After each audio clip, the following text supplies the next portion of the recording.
अरे कब से भूख से मेरी जान निकली जा रही है। ये बहू क्या कर रही है? जी अभी देखती हूँ। कोकिला जैसे ही रसोई घर में पहुंचती है, उसकी बहू सुधा फोन पर बात कर रही होती है। अच्छा ये बात है, अभी बताती हूँ इसे। क्यों रे कुलमुही, तू यहाँ फोन पे गप्पे मार रही है? अम्मा जी मेरे बाल। इतनी देर से रसोई घर में घुसी क्या कर रही है, हैं? अभी तक रोटियां नहीं बनी तेरी? अम्मा जी, वो मेरे पिताजी से बात कर रही हूँ। अरे तेरा बाप तो एक नंबर का सुदामा है। शादी के वक्त बड़ी बड़ी बातें कर रहा था, अब देखो शक्ल भी नहीं दिखाता। ऐसे आदमी से क्या बात कर रही है? मैं कहती हूँ रख फोन और जल्दी से खाना बनाकर हॉल में ले आ, वरना तू तो मुझे अच्छी तरह जानती है ना? जी माँ जी, अभी लेकर आती हूँ। हाँ जल्दी आ। गुस्से में बड़बड़ाती हुई कोकिला वहां से चली जाती है। कोकिला छोटी छोटी बातों को लेकर अपनी बहू सुधा को अक्सर मारा पीटा करती थी। अपनी पत्नी की इस हालत से अनजान सुधा का पति सूरज एक दिन ऑफिस के काम से दूसरे शहर जाने की तैयारी कर रहा होता है कि तभी, इसे भी रख लीजिए जी। अरे इस डब्बे में क्या है भाई? बड़ी अच्छी खुशबू आ रही है। रास्ते में खाने के लिए मैंने आपकी पसंद के आलू के पराठे बनाए हैं।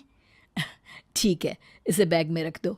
अच्छा सुनो, अब मैं निकलता हूँ, तुम अपना ख्याल रखना। हाँ जी। सूरज वहां से चला जाता है। इस तरह सुधा के पति के दूसरे शहर जाते ही उसके सास ससुर के अत्याचार और बढ़ जाते हैं।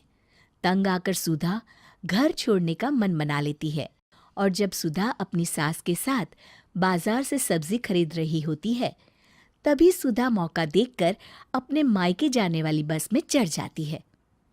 अरे ये नालायक कहाँ चली गई? कोकिला बहू को बाजार में ढूंढने लगती है। तभी उसकी नजर रीटा पर पड़ती है, जो एक चोरनी होती है और उसकी शक्ल हूबहू सुधा से मिलती है। अरे करम जली, तू यहाँ क्या कर रही है? कब से ढूंढ रही हूँ तुझे। भगवान तेरी जैसी बहू किसी को ना दे। पूरा बाजार घूम घूम के मेरी हालत खराब हो गई। और ये अचानक तूने ये अजीबोगरीब कपड़े कहाँ से पहन लिए? अब सीधी तरह घर चल, बहुत देर हो गई है। अरे ये बेवकूफ मुझे अपनी बहू समझ रही है। अच्छा है, बुढ़िया पैसे वाली दिखाई देती है। इसके घर तो चोरी करने में मजा आ जाएगा।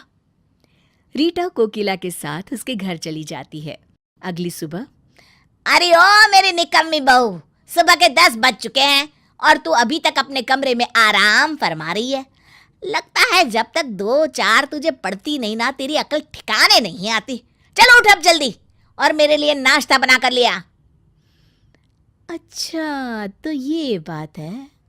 इसका मतलब है कि इसकी बहू इससे तंग आकर घर छोड़कर चली गई है।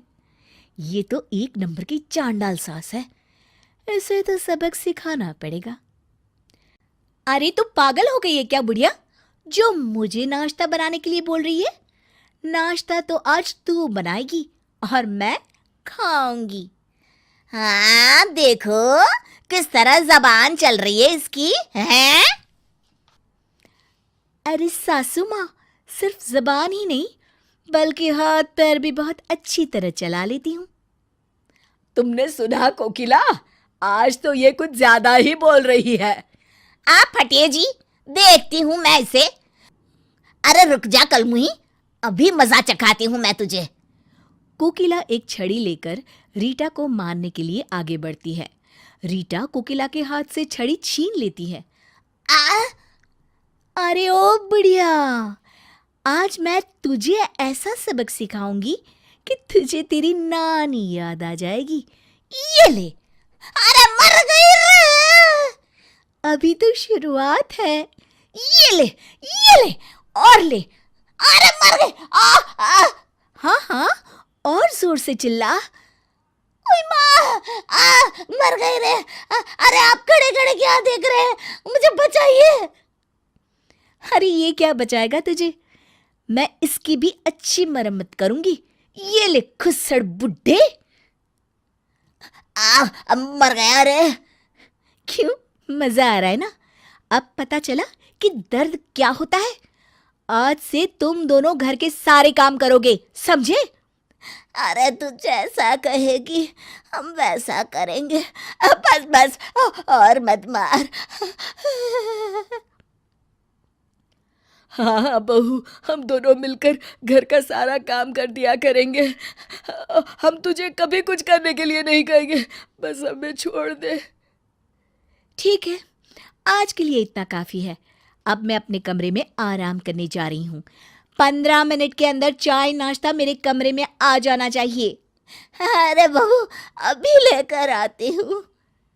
रीटा कमरे में चली जाती है। अगले दिन से उस घर की दिनचर्या पूरी तरह से बदल जाती है।